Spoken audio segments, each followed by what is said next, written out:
Memphis, Tennessee, and raised there through my first grade year. That's where I got the love for the outdoors, because my best friend and I would walk to school together and then walk home after school, and then he had a farm, and I just loved the smells and the animals, the horses, the cows, and the chickens, and that's where I got my first taste of what the country was really all about.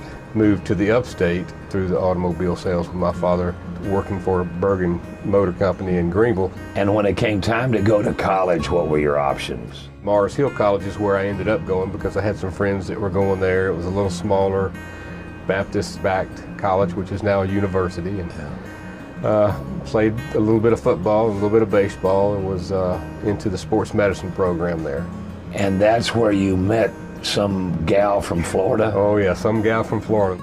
My brothers, they had a scholarship. They got a scholarship, both of them, at Mars Hill College, and they were older than me, and just a couple of years. And I went and visited the school with them and fell in love with the school and decided that's where I wanted to go to. And that's where John and I met. He said he saw me on the football field. I really didn't see him. I didn't see him to the freshman dance.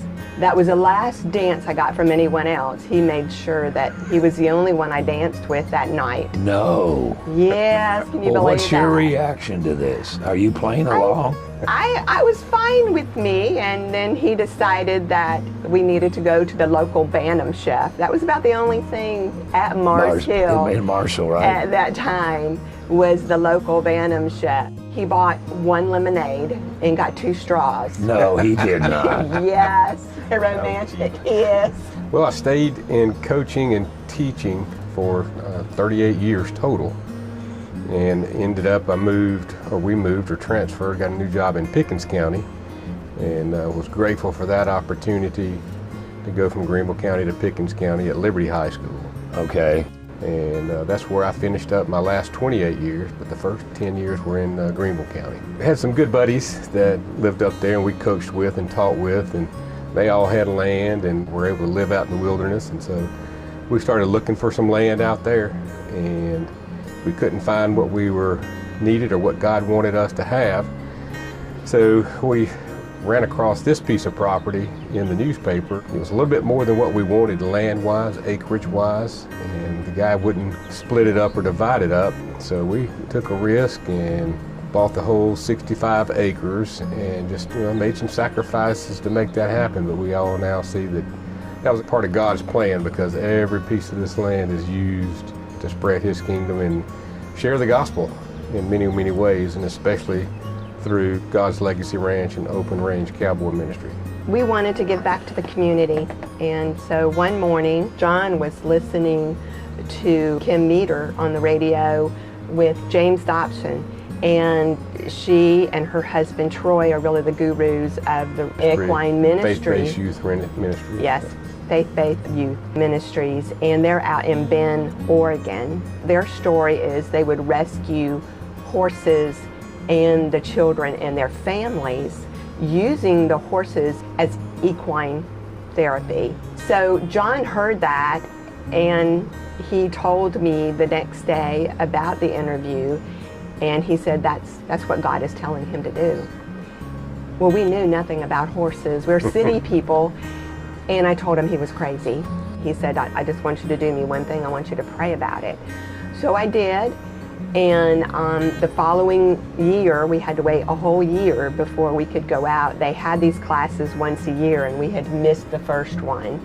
But over that time, that year time frame, God really worked in my heart in what He has done through the ministry and the lives that He has touched, ours and the families that we've been able to work with. To see their program and how they had it very well laid out, things to do, things not to do. It was very good in all respects, and it was just as much of a retreat for people that were there learning about the ministry. And it really touched our hearts even then, through testimony and hearing the stories and seeing the animals and how each of those horses were rescued and why they were rescued, and then the lives of the children and families that they touched. We didn't know much about horses. We knew that they had 2 ends, one end to see in and one end to kick with.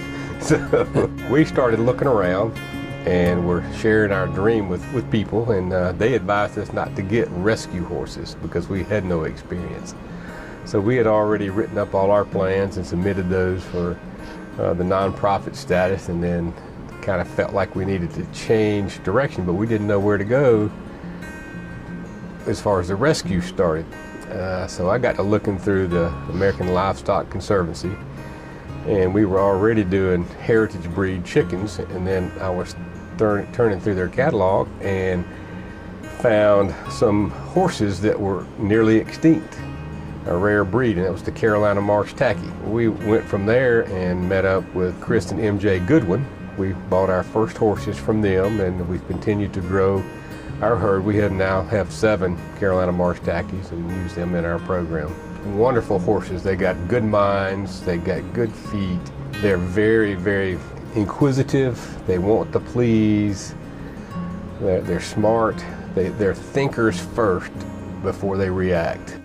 The Open Range Cowboy Ministry is a God-led, God-based events where we put on fun shows. We've got just an awesome guy, and Frank D'Angelo is just phenomenal with his horsemanship. He comes out and volunteers his time and is a volunteer all together with our organization along with some other fine folks. And we put on events, and he loves to teach, and through that we spread the gospel. We do fun events. We might work on horsemanship, showmanship. We might do some speed events, but it's all focused on God and then bringing the community together through horses. You don't have to have horses to be involved because there's plenty that can be done, and we want to keep those young people coming up. One thing I do want to add in is that our church is also very involved in the Open Range ministry, well, in God's Legacy Ranch too. We operate through volunteers. Everything is through a volunteer. And our church family comes out to the events. Our pastor is very involved, usually brings his own horses, and he's giving horse rides. And then we also have every other Thursday, we have a Bible study that during the warmer months, it's right in the back here, just overlooking the arena around the fire pit, and in the winter months, we're in our home.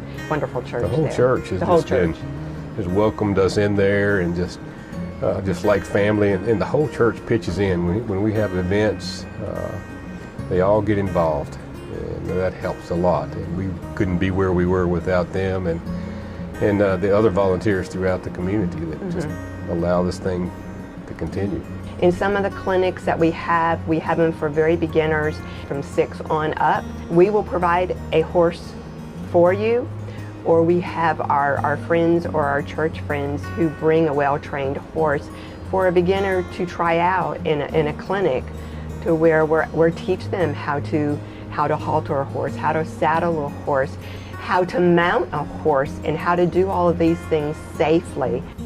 We all have hurts and pains that we are either going through or we've gone through as a child that maybe we're carrying with us, or maybe it's something that we're going through now. And these horses just have a way of I don't know, they snuggle up to you and love up to you, and God just has a way of using them to just bring that pain out. And then that's what we do on the therapy side, is try to help people through that.